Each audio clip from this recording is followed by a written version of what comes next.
আপনি ধারণাও করতে পারবেন না ইমানের অবস্থা এমন। আমাদের এই প্রথম ভূমিকাটি আমাদের নেই। স্পষ্ট বলে, হুজুরে কি বলে, ওরা ধর্মের ব্যবসা করছে, ধর্মের নামে ব্যবসা করছে। বলে হুজুর আপনি ইমাম সাহেব নামাজ পড়ি, বাস মোহাব্বত করি, কথাবার্তা ভালো লাগে, এতটুকু। আপনারা এই বৈষ্ণিকতা করে আমরা তো বুঝেন কিছু? আপনারা কি বুঝেন? আপনারা হুজুর মানুষ, নামাজ পড়েন, সামনে আপনাদেরকে দেই, নামাজ পড়ি, পছন্দ করি, এটাই। আল্লাহ আমাদের সবাইকে হেফাজত করো।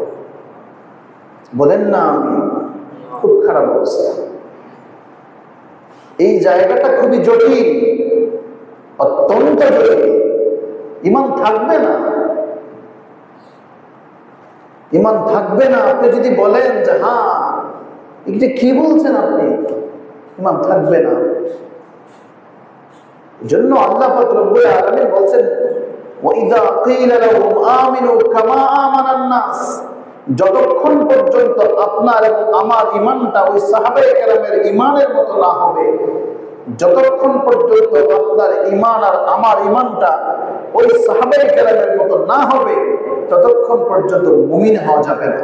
আদমশুমারি যে ঈমানওয়ালা হওয়া আর আল্লাহর কাছে প্রকৃত মুমিন হওয়া দুটো ভিন্ন জিনিস।